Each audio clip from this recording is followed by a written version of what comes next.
Yes, folks, it's Thursday, 2 p.m. Pacific.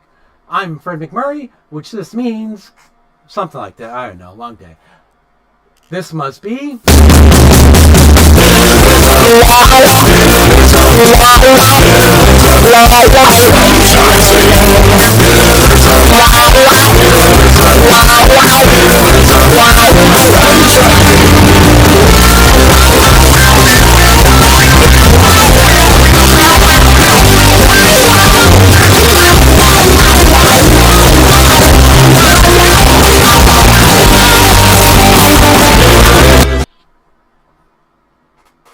And here we are. Hey, happy Friday Eve and happy LGBTQ and Pride Month. This is the first show of June. It is, and it's a fun month. Very colorful. Time to focus on pride and equality. So excellent. Annual big post with myself and my son, like I do every year. Awesome. Well, welcome everybody to another episode of Pillars of Franchising. We have a great show for you today. We've got just a couple brief word on the street and announcements happening, and then we've got a great lineup today, and we can't wait to get started.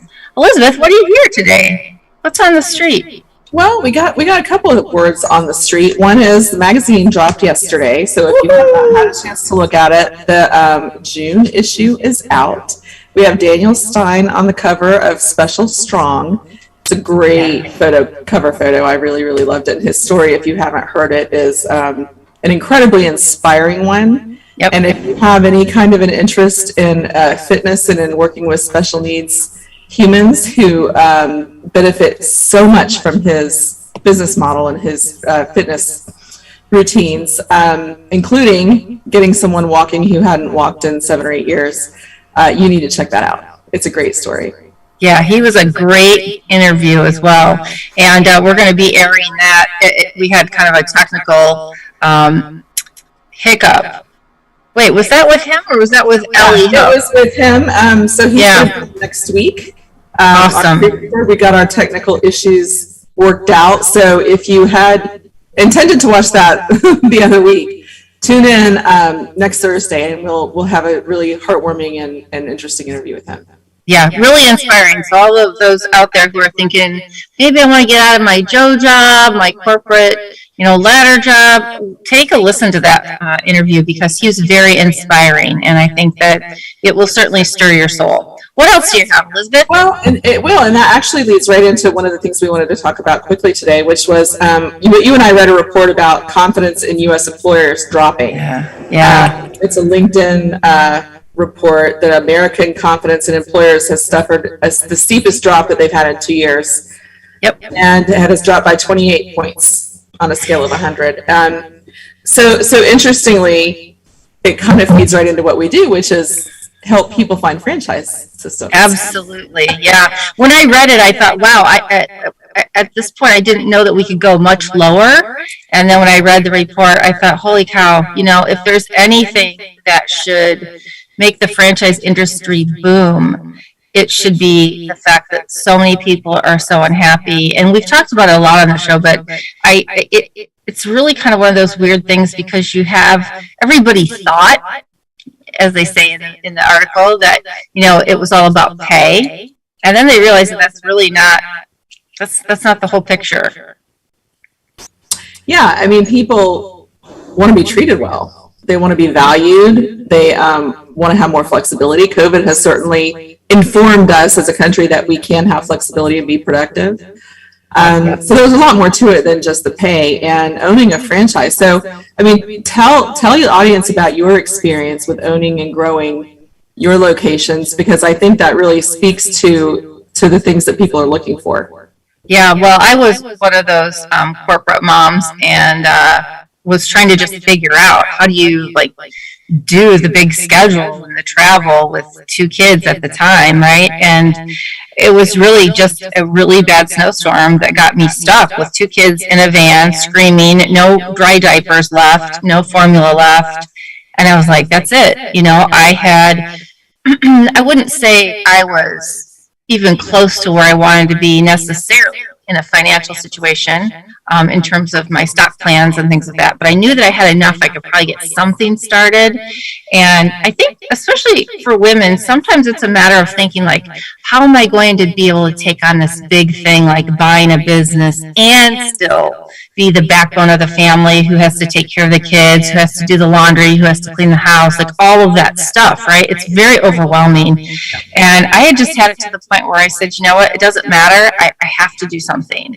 And the great thing when you work with somebody in the industry, call them a consultant, call them a broker, whatever you want to title them, matchmaker, if you will, right, is that they have access to all of these great brands. And so when I work with somebody, the first thing I say is, hey, close your eyes and tell me in 5 or 10 years, what should your life look like? What do you want it to look like, right? Because that's what my broker did with me.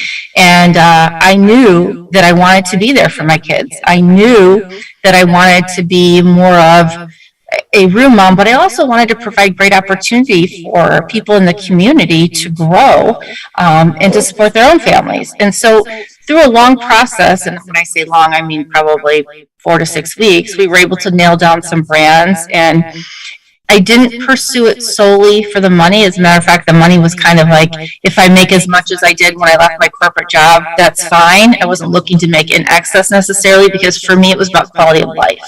Yeah. And I think as we all have families and we get older, those are the kinds of tough questions we have to ask ourselves. You know, can I do it comfortably at this level, or do I need to make this amount of money? And what's truly important for me? Yeah. So yep. I think that's a great point. And so if you were thinking about making a change like that, if you are one of those dissatisfied people with your employers, give us a call, even if it's just for an introductory feeling us out kind of call. Yeah. Or give us an email. Our email is yourdream@pillarsoffranchising.com. Also, feel free to call in during the show to ask questions of our guests or our mentors. The number is 323-580-5755. Next up, we have our first guest. Yay! Hi, Ruth. Welcome to the show. She's on mute. She's pulling in Elizabeth. 2 years of Zooming and I still never remember to turn off the... It's okay. The team has named that after me because I do it all the time. So they say you pulled in Elizabeth, so welcome to my Okay. Yes. It's so great to see you again. And as always, as when I first met you in person, your smile lights up the room. I appreciate that. So good. Yeah, you too. So before we start, I want to give everybody a little bit of a background before we jump right into questions. So Ruth Agbaji is the CEO and nerd-in-chief, mama of 2 of CodeWiz. She has many hats as a mother, a working mom, but all of them started when she learned to code. Coding feels to her like her superpower. She taught herself coding when she lived in Nigeria and proceeded to get a master's in computer science from Tufts University and work as a software engineer for tech giants like Microsoft and Kronos.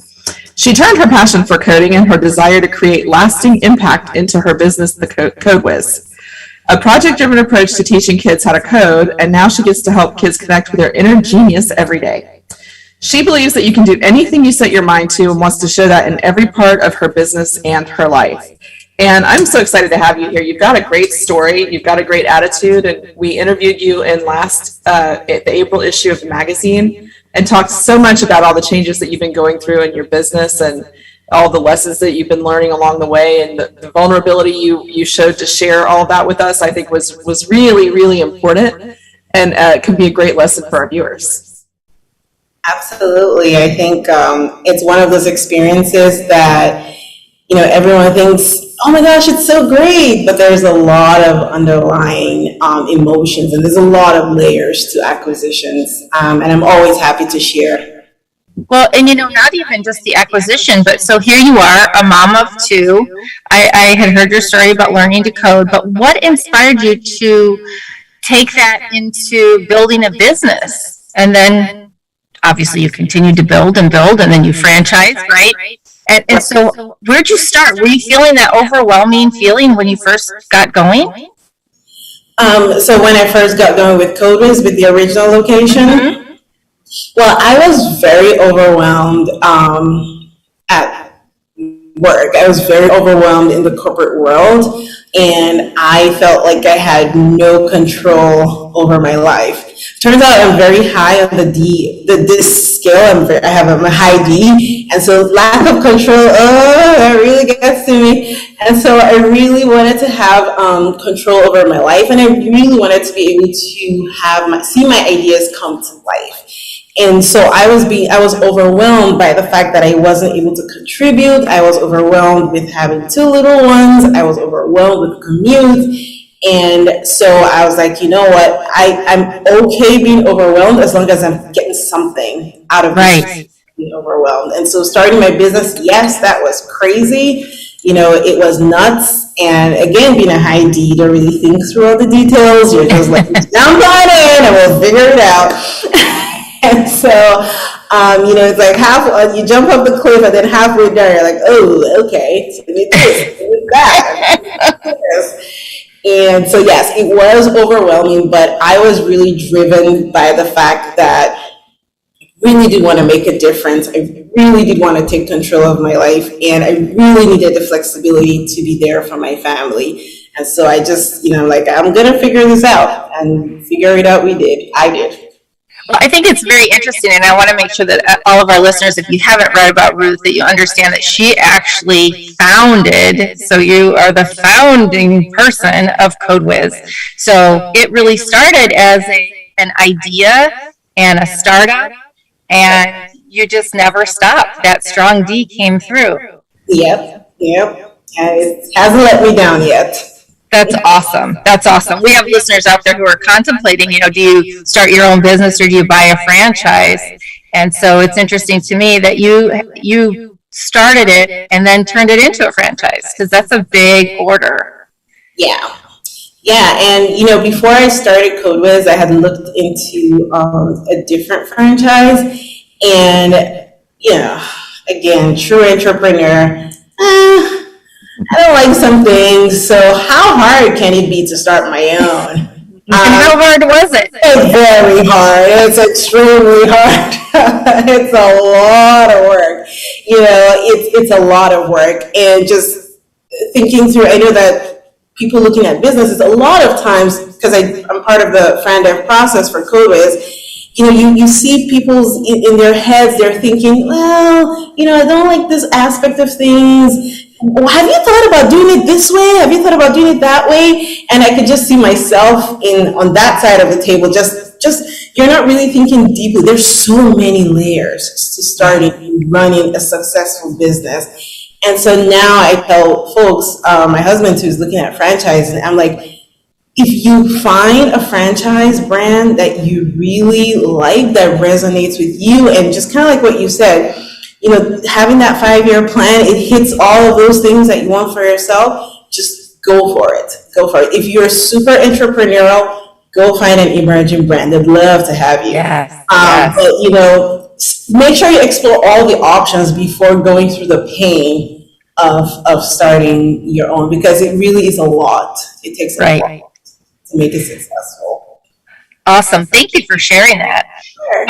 So how many years were you in as CodeWiz before you started duplicating and then transitioning to a franchisor? It was very early. In retrospect, life happened. Well, I can tell you what happened. So life happened. I was not planning to be a franchisor. My plan was to just have 5 corporate locations. That to me was a big, hairy, audacious goal at the time. But 3 months into starting the business, my son was diagnosed to be on the spectrum, and that is life-changing. It becomes a full-time job just to get him from one therapy to another and all of that.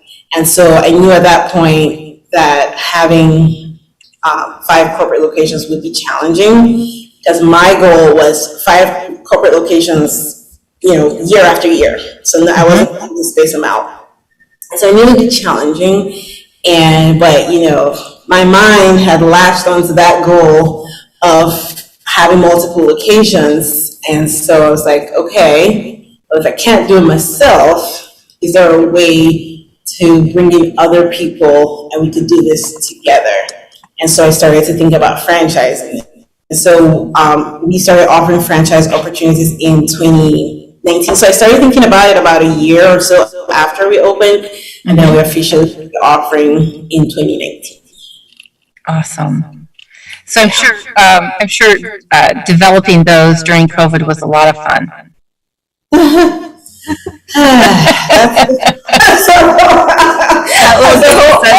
I mean, it's like just when you overcome, right? You just get to where you want to be, and then here we go.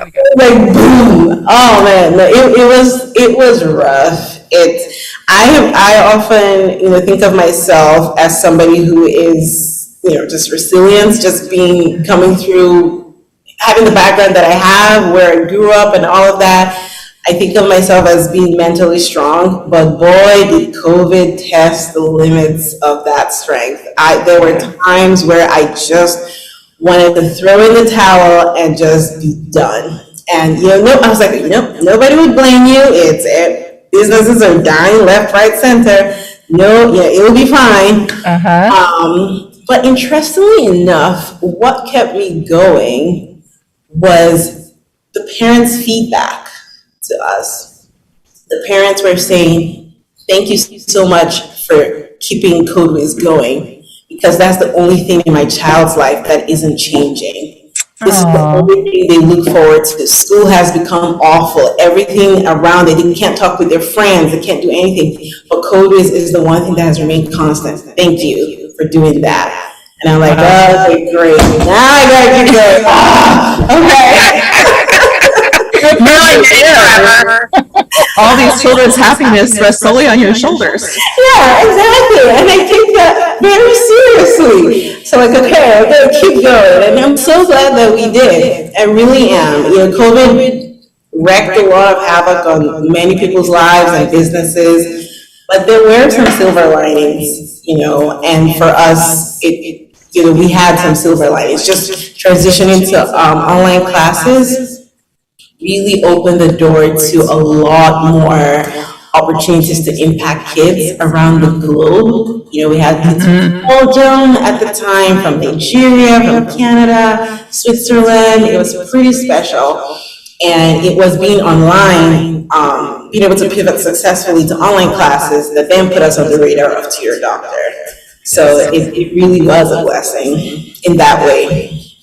Yeah, so, and when you say put you on the radar for Tutor Doctor, Elizabeth, you want to kind of take it from there? Because that's the next step, right? Yeah, so one of the things we talked about in the article that I really enjoyed hearing about was the way that you viewed scaling before the acquisition, and then the way that you grew to understand it afterward, the fear that you felt through that transition, and not wanting to grow too quickly as a single franchisor, but now having the support and the opportunity, and how do you make that transition in your mind and lead through it. So if you want to talk about that a little bit, I think it's such an interesting evolution in your brain. And you talked about that all the emotions of change in terms of blind optimism, and then pessimism, and then all of the emotions that go through that. So tell us a little bit about that journey, because you're very articulate at telling us what that felt like. Oh no! Don't tell me. Well, she's not right. There you are. I thought she was just trying to digest that whole question. You're such a really good process. That was a loaded question. It's been a year, a little over a year now, and everybody often asks me, if you were going to do this again, if you know what you know now, would you do it again? And for me, the answer is an absolute yes. I knew that, once I started franchising, I knew that I had something in my hands that was special. I just knew it, and I was like, whoa, I was not prepared for this kind of response. And I am very, think in the article I said I have a sensitive conscience, and so I really do, and I really want everyone to do well. I am probably one of those people guilty of let all the kids have a trophy so that everyone's happy. I know. Which actually, interestingly enough, that doesn't really align with my deep personality, but I really want everyone to be happy. And so even for franchisees, I really want them to be successful. And I think being a founder where we had a second mortgage in our home to be able to fund the initial business, understanding that, money is, for most people, money is not just something that they just have, and there's a lot of sacrifice that comes with starting your own business. Having that background, in my mind, I just want people to be successful. And so understanding I wanted people to be successful and understanding what it would take to get franchisees to be successful, I knew that I really needed to get a strategic partner to help me with the growth part of the business. Right. When it comes to vision and mission, I got that covered. I know where we're going. I just need a bus. And so when the opportunity came for them to acquire us, I was like, yeah, this is great because they figured out franchising. Right. I just take my vision, the model that I've worked so hard on, and kind of plug it into the franchising bus, so to speak. And so I don't have to make mistakes with my franchisees. I can learn everything that they've learned the hard way and give that to my franchisees so they can be successful. So that was the whole idea. I was very excited by it. And I think one of the things I was concerned about was losing control. I was going to ask that. Yeah, I was like, man, I don't really know with managers. This is going to be tough. Yeah. But, I love CSG. I love Teeter Doctor. One of the things that we did up front was, what are the two things, what we believe is that there are three things a franchisor needs to be really good at. You need to be good at fran dev, you need to be good at operations, and you need to be good at innovation. And typically, people are good at 2 out of the 3. So we had a lot of conversations around what 2 things do you want to keep, and we can let you just go to town on those 2 things. And what did you choose? I'm dying to know. I'm guessing, but I want to know what you choose. So I chose innovation and operations in the beginning. And then I got it, and I'm like, whoa, is this what operations is? I'm going to take fran dev. Yep.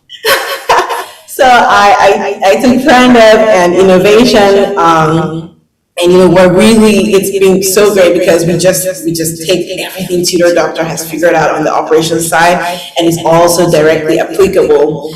But so anyways, that was my mindset. I was like, oh, this is gonna be great, it's gonna be exciting, they're giving me these 2 areas, I'm all good, my control issues would be under control. And then what happened, Ruth? Something had to have happened. It's not all roses and sunshine. I'm leading up to something. Yes. It was great. Like, everybody did their best, but the truth is you now have other voices in the room and people that have opinions. And now all of a sudden it's like somebody's telling you that you're putting your baby's diaper on wrong. I think of COVID as my 3rd child. I'm like, I know what I'm talking about. This is my baby. Right. And it took a while for me to be like, all right, Ruth, this feelings of invasion, I was feeling invaded. Yeah. Feelings of invasion is normal. This is you've spent countless hours, years, building this, you care about it, so it is normal, but just remember the why. You have to remember why you did this. Yes. And why was, so that you could grow and you could grow successfully. If you don't allow people in, if you stay closed off and don't stay open to people's opinions and suggestions, and there are party perspective is great. We as humans just have so many blind spots and we don't realize that. And so somebody coming in with so much franchising experience and just not even knowing the business well is able to see things that you can't. And so I had to have this, conversation with myself. Is you have to remember the why, and it's going to be painful for a little bit because they're going to take it apart to some extent and put it back together so we can really scale. You build, like I was telling myself, that I build a prototype, right? Mm-hmm. But if that prototype is going to be mass produced, there's going to be some tweaks to it. And so that's kind of like the conversation that I had with myself. And I just have to remind myself, you have to stay humble. You have to stay humble. Ego is an awful thing if you let it get in the way. If you're not open to learning and you're not open to feedback, you're not going to make it. And so that's a conversation I had with myself. And it really has been super helpful because I'm just like, all right, everybody, this is what we have. Let us know what areas of improvement we can make. And because I had that mindset, it has really made a huge impact on our current franchisees and even the new franchisees that are coming in. I really believe that we are at least 5 years ahead of where we have been if we were on our own. So that's a great jumping up point. How many franchisees do you have right now? Right now we have roughly off the top of 10, I think. Okay. With 14 locations across the 10 of them. Well, I think, one of the best compliments you could ever get as someone who formed a business is to get a franchise organization to come in and want to buy you. I mean, that is such an amazing compliment to you and everything you've accomplished. And I'm super excited to know that you are still considered then to be an emerging brand because there's nowhere for you to go, honey, but up. And who doesn't love kids being happy and learning and have a place to take them where they can, pull out their creative side. And I mean, I just think since the time I met you and we started talking, I was like, wow, what a great business model. What a great idea. And so, I'm really excited to see where CodeWiz goes from here. Now, if our folks out there are looking to get involved with the CodeWiz, where do you suggest they find you or the rest of the development team? I spent way too much time on LinkedIn. That's probably first. And LinkedIn is a good place to sort of feel out who we are, what we are. I like to share a lot about our brand, our mission, our vision, who we're looking for.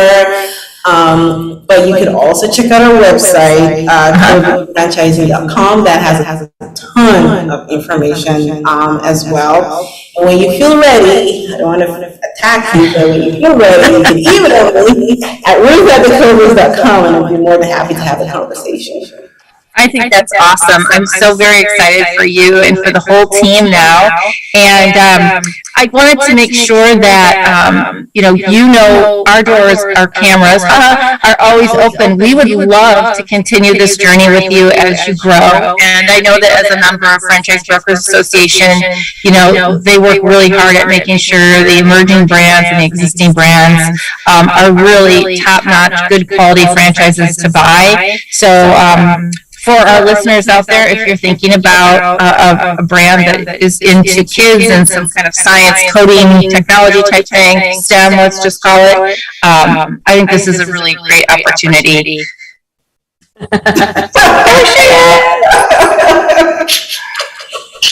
Ruth, thank you so much for sharing your amazing story, and all of your contact information can be also found on pillarsoffranchising.com.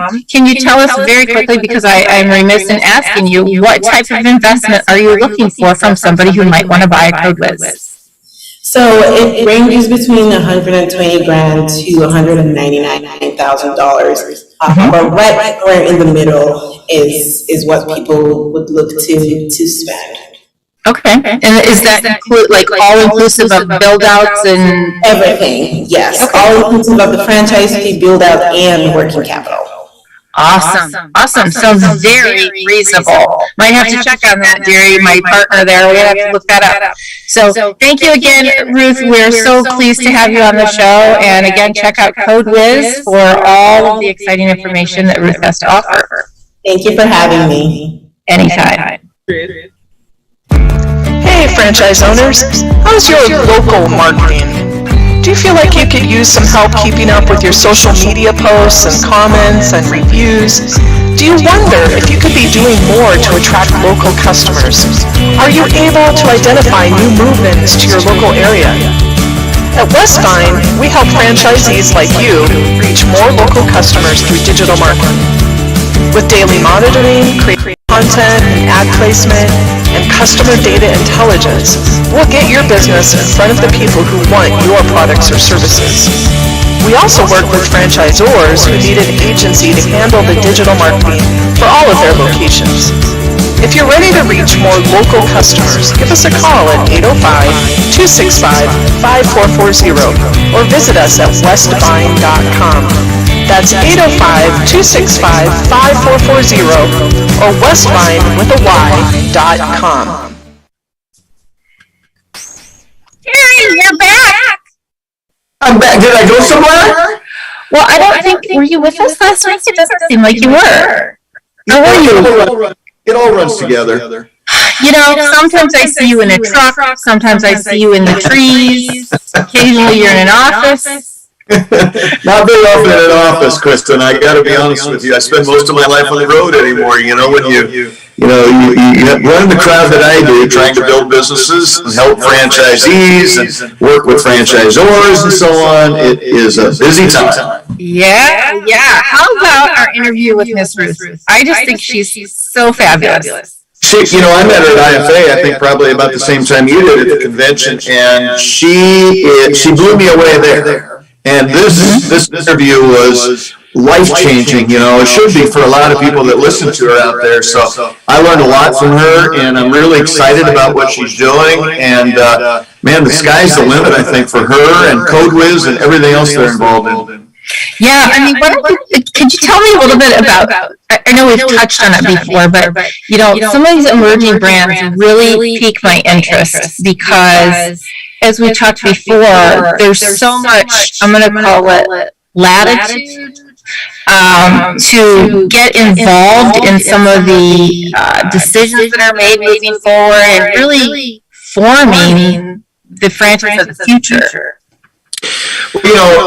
I think the best way to look at emerging brands is there are good things and bad things about them, and the bad things are not terrible. They're just things to be aware of and be prepared to deal with. And then as someone coming into this, if you understand that, you're right, there are a lot of really powerful reasons why you should consider an emerging brand. One of them would be, as you named, you can be involved in the growth of it. You can actually help guide them through the learning process and some things because they need to learn what it's like in the field. Now, Ruth ran her own, but the people who, bought her out, they maybe have never been franchisees before, and there's only so much Ruth to go around. So I think that's a very powerful thing.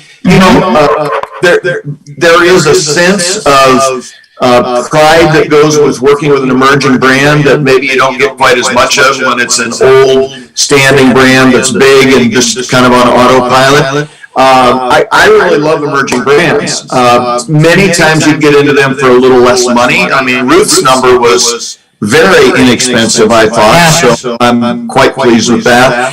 How many times as a potential franchisee, when you call the franchisor, do you get to talk to the founder of the company?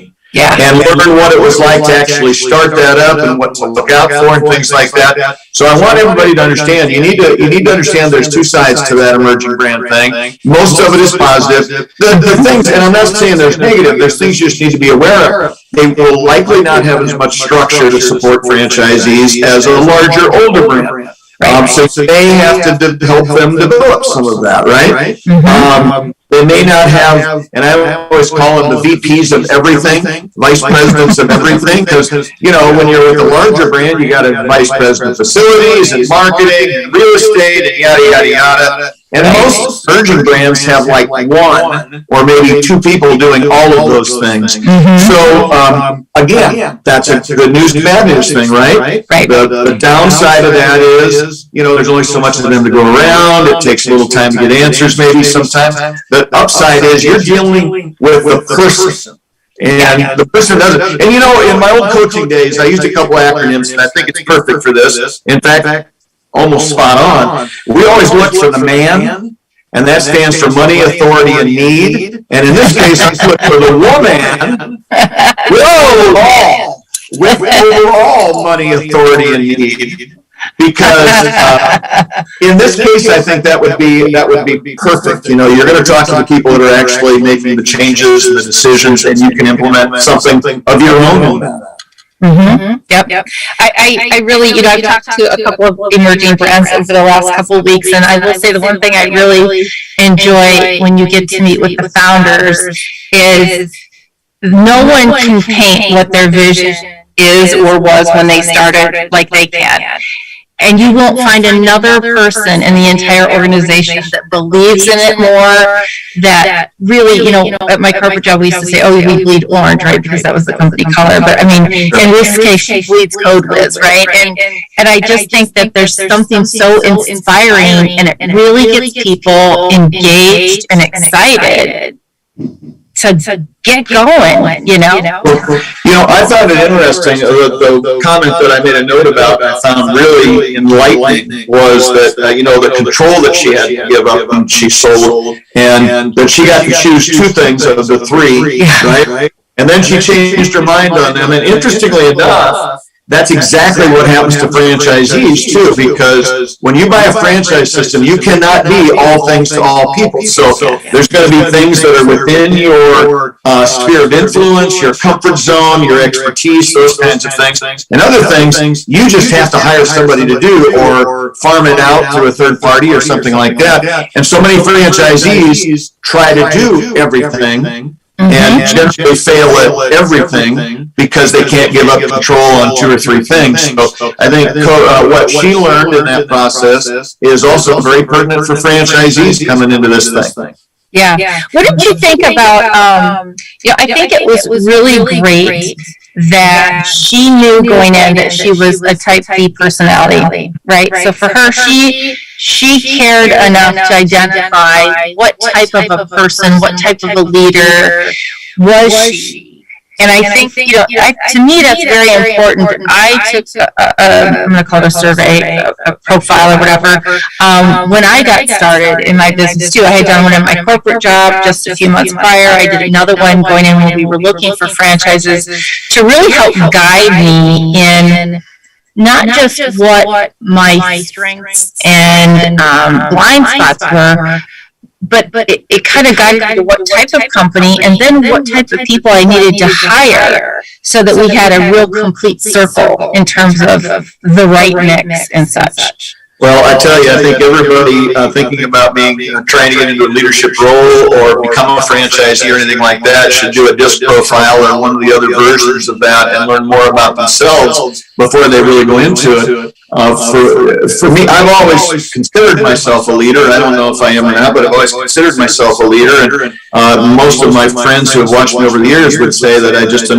somewhat charismatic and take control, take charge, and those kinds of things. It's, you know, follow me and we'll take the hill kind of thing. But interesting, when you take a DISC profile or one of the versions of it, you learn your blind spots, as you said. And I think it's important to note that people who are take charge, charismatic types of people tend to have a lot of blind spots, and when they're blind, they are totally black. You can't see them, you don't think you have blind spots, and so for people, I'm going to say like me, or others similar, we almost need it more than other people do because we assume we don't have them. And when you're managing people, and that's what you touched on, Kristin, when you're managing people, you cannot manage them all the same. And if you understand the places where you are blind and might struggle, and you run into an issue where you can't get on the same page with an employee, it's almost always because of that blind spot. And if you recognize that and you start getting into that situation, you change the way you approach it, or frankly, you farm it out. If you've got an operations manager,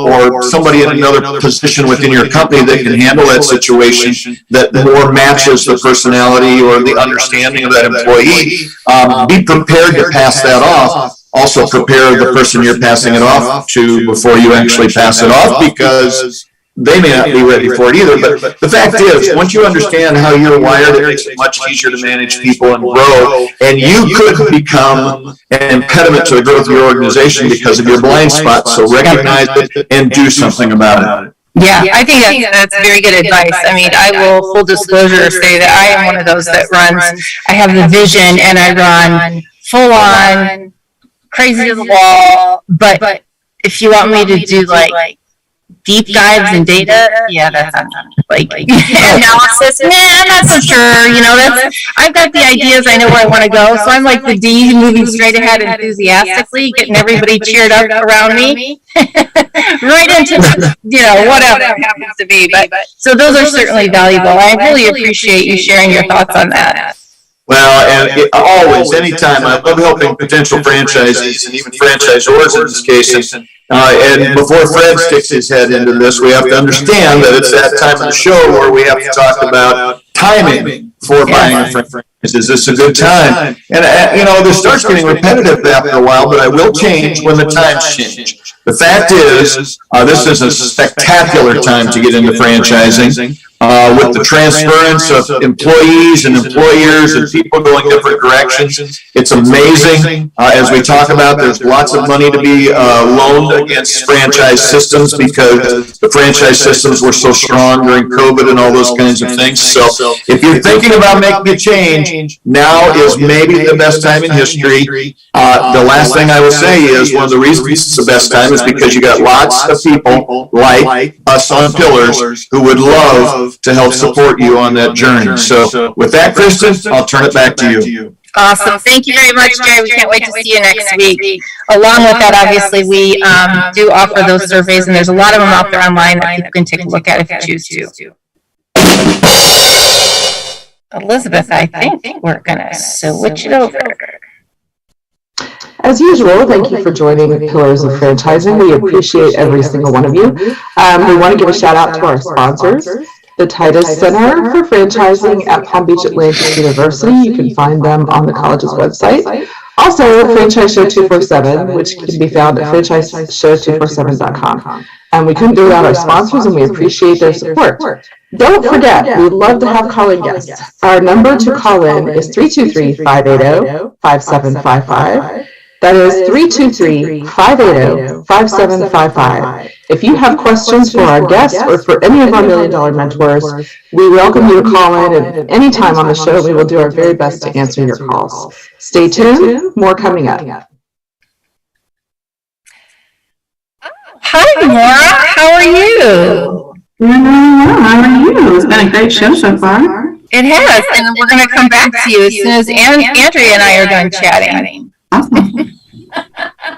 That was a sneak peek at our next guest, and right now, however, we have the fabulous Andrea Mundy. How are you, Andrea? I'm great, thank you. How are you? Oh, good. We're so excited to have you back on the show. And who better to tie on to Ruth's interview talking about building a brand to franchise? Tell us a little bit about all of that you had to endure, if that's the right word, as you grew your brand through all these different stages, as Ruth has just finished doing. Well, it's so interesting hearing her talk because what I was thinking about when she talked about the stage she was at in terms of having only really operated her own locations for a brief period of time.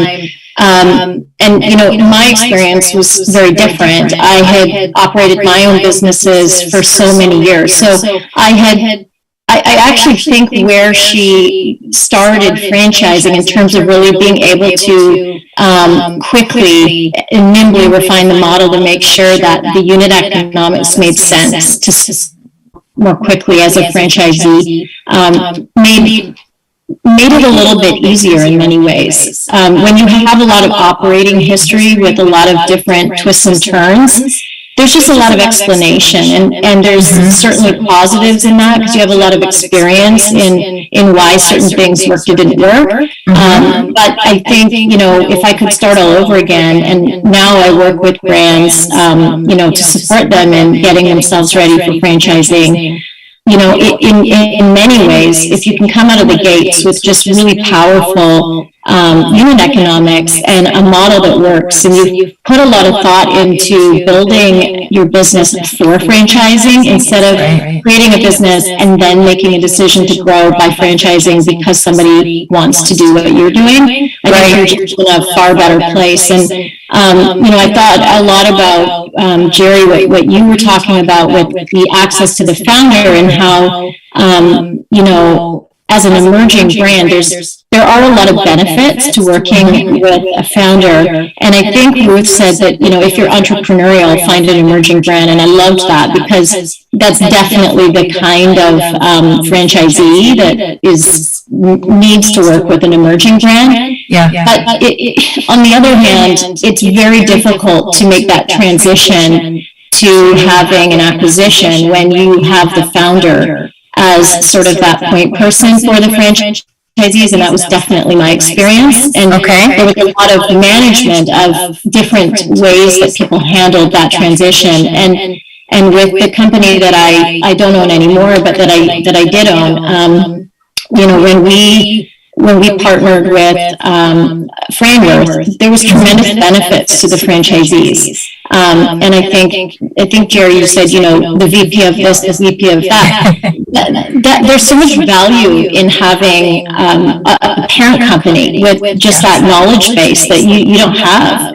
or the resources that you don't have as an emerging brand that you can tap into. And there's so many best practices in franchising that we know, you don't need to reinvent the wheel. And I think that there's a nice balance when you have a situation where you have an emerging brand working with a more established parent company, because as long as that franchisor, the founder is willing to listen and, take the lead in some of the areas that they don't have the experience, I think it can work really well.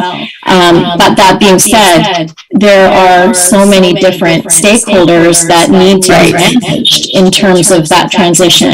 And how do you go about doing that? I mean, that's a tall order.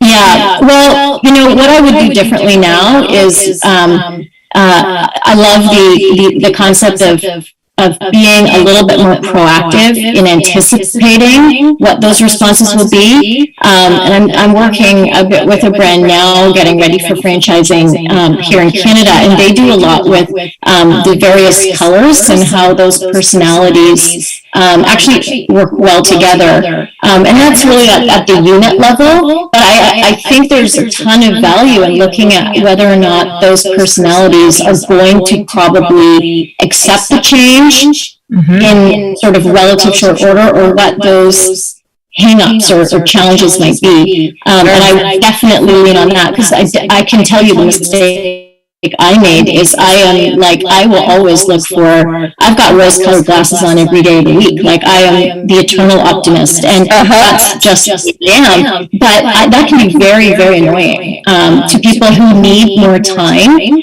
to sit with the possibility of what if something doesn't work the way it's supposed to. Right. And I don't need a lot of time there, but a lot of people do. And in my system, half of us loved that idea of working with a partner. The other half were terrified about, well, what does this mean for me? Even suppliers. I mean, suppliers, it's a risk to them, because they won't know whether or not their contracts are going to continue. And so I think the best way to manage it is, what I would do differently is learn more about the different proactive and understanding that before a transition gets made. And I think also providing as much transparency in terms of what to expect as you can, including being clear on not knowing what will happen in some cases, and being okay to admit that. Mm-hmm. Okay, good. I have a question from the audience from Northern California. Thank you for chatting in our chat square here. What should an emerging brand focus on when there are 5 to 10 locations? What's their next step? Viability of the model, making sure that model actually makes sense, pressure testing it with a royalty and a brand fund built in. Very different to have a corporate run model and a franchise model. So making sure that, the margins work with all of those built into it. If you're already a franchise system, so you've already started franchising and you're at 5 to 10 units, and that can be a really tricky place to be, because that's when you've got a lot of different people involved, but you're still emerging. And at that point, consistency is really important. Making sure brand consistency, across the different territories is not something you let go of, because as soon as that disappears, I don't know what you're franchising anymore. Now you're just opening more locations that have potentially very different ways of conducting themselves, and the brand equity can fall very, very quickly. So having a system that you can leverage to manage all of that is critical if you don't already have it as a franchisor at that stage. Well, Andrea, we so appreciate your feedback. I'm so glad to have you as part of our regular guests and now kind of co-host too, because you'll be asking a lot of the questions. So welcome to our franchise family here. Thank you. I really love the story that you have and your willingness to share some of your experience. So thank you so much, and we're looking forward to seeing you again the next time you're on. Thank you. I am Elizabeth Dunham, the Chief Content Officer for Pillars of Franchising, and I'm telling you that because I am always looking for people with a great story in the franchising space. If you have a great story that you would like to share either in the magazine or on the show, you can fill out our contact form on pillarsoffranchising.com. Also, while you're there, be sure to subscribe to the magazine. You can choose all of the services that you might be interested in if you're looking to buy a franchise, sell a franchise, become a franchise, if you need mentorship, and if you need to get the word out about your business, we have a lot of variety of sponsorships for you. So be sure to visit our website, like, subscribe, and share this show. And we appreciate every comment and every engagement that you offer. So be sure to visit our website at pillarsoffranchising.com. And welcome back to the show. Hi, Laura. Liz, how are you? Doing well. How are you? Great. We're so excited to have you on today. For those of you who do not know Laura, she is our franchise attorney expert who contributes to the show every week, and as well to the digital magazine. So anything and everything legal and franchising, that's pretty much your whole scene, right? You're right. That is my scene. I live at the intersection of all things franchising. So it's always fun to be here with everyone.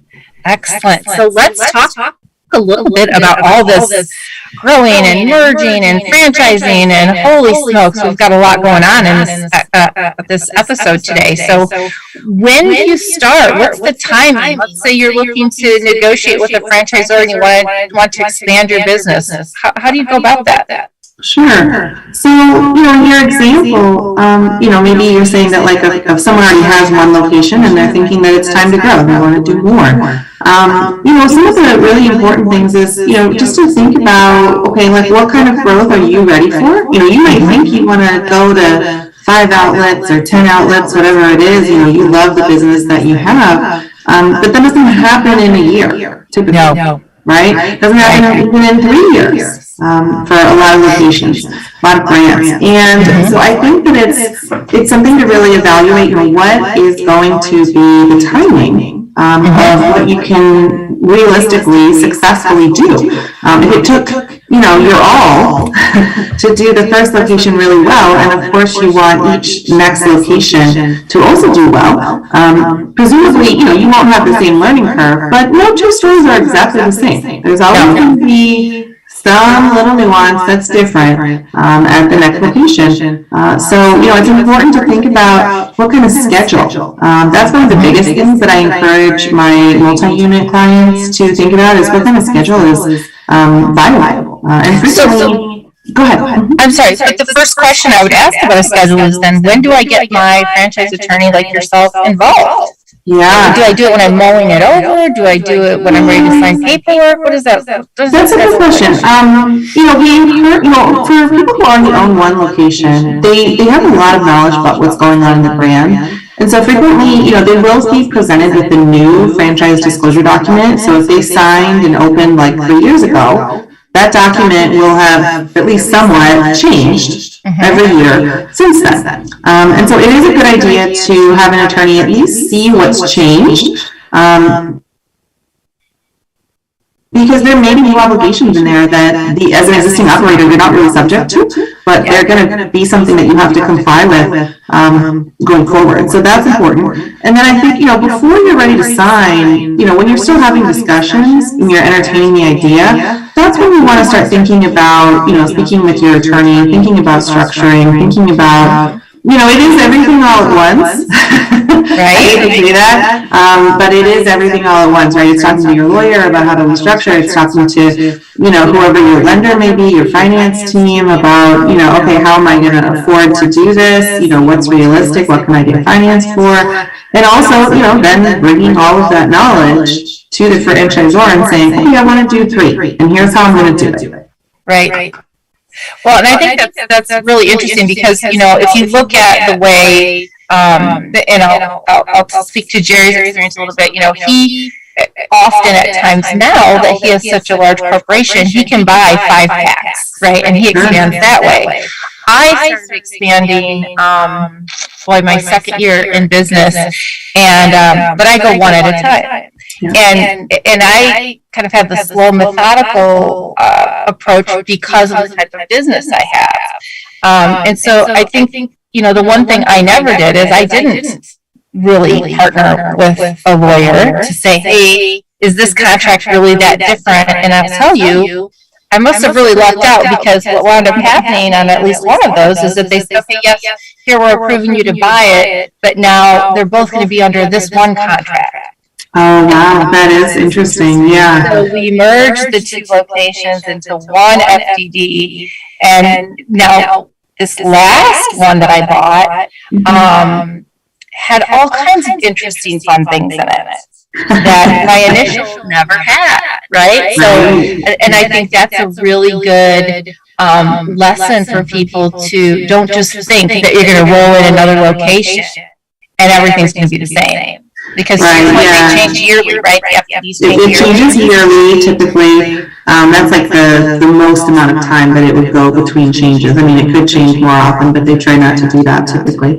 But yeah, I know brands that have made big changes between, year to year, and sometimes, you wonder, like, oh, should I have done some kind of development agreement, which means that you have a plan, you're already committed to doing, what you're referring to as like a 5-pack, meaning you're going to do 5 locations, or I'm going to do 3, or whatever it is, and, locked in. But even those nowadays, typically, you sign whatever franchise agreement is available at the time that you are ready to open that next store.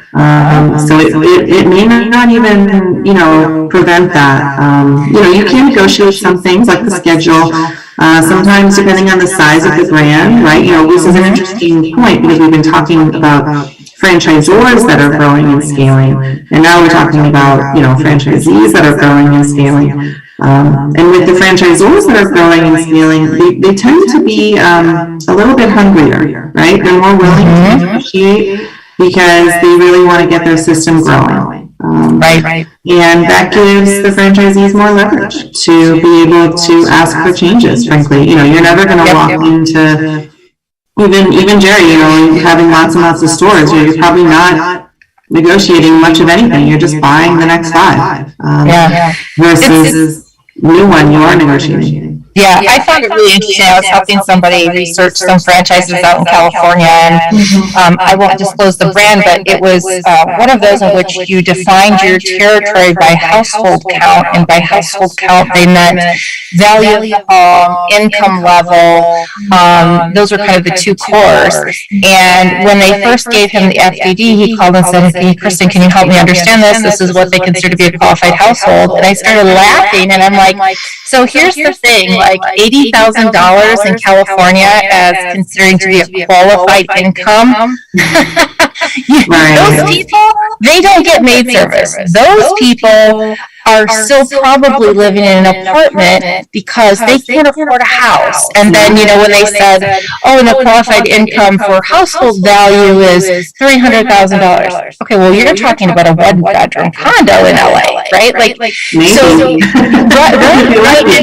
So what was interesting is that without a lawyer, he went to them and said, well, these are nonsense. These don't qualify here, especially in my county. And they're like, oh, okay, well, what if we did this for you? And I said, so that's interesting how quickly they did that. Maybe you should ask them.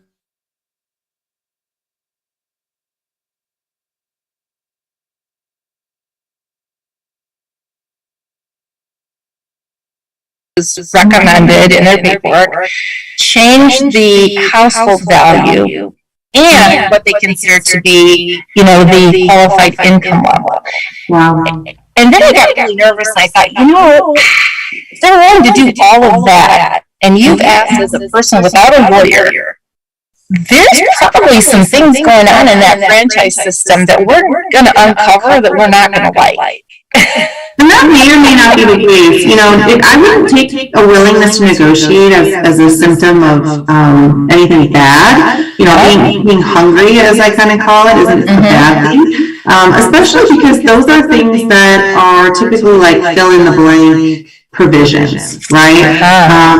If I get in and I start negotiating on things that are just, okay, well, what's this fee? And then we start, that's a more substantial or meaningful negotiation, because it's not something that was ever left to be defined at the time of signing. Aha, that's a very good point. Okay, good. So if anybody's done that, that's a really good learning point, that that's not necessarily a deal killer. You should always be pushing for, the biggest amount of territory or households or population, whatever the metric is that they're trying to use in that particular system. As a franchisee, you always want the most you can get, right? You always want that. Unless you have minimum, the risk there is if you have minimum performance requirements.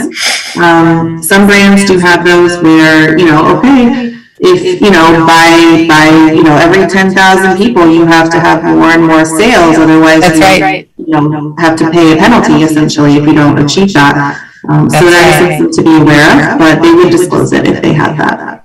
Well, Laura, thank you again so much for your expertise in this area. I always feel like every week we get started and we just get the tip of the iceberg, and there are so many deep dives we could do on this stuff.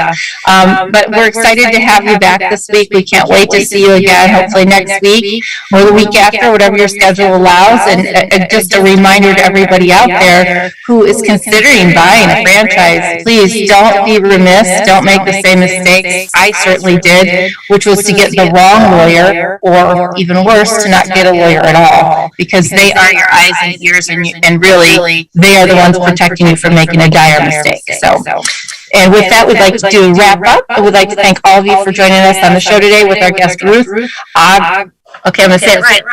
Agbaji. Okay, I probably said it wrong again, Ruth, and I'm sorry, I just can't get it out, of Code Wiz. Please be sure to like, share, and comment on this episode. Thank you to Jerry Akers, our $1 Million Mentor, for his insight and wisdom. Laura Liss, our franchise attorney, and contributors, Andrea Mundy. And I'm sorry we missed our other contributor today. He was not feeling well. So thanks to Elizabeth Dunham, Fred McMurray, our producers. I'm Kristin Selmeczy, your $1 Million Mentor, and together we are your resource for franchising success.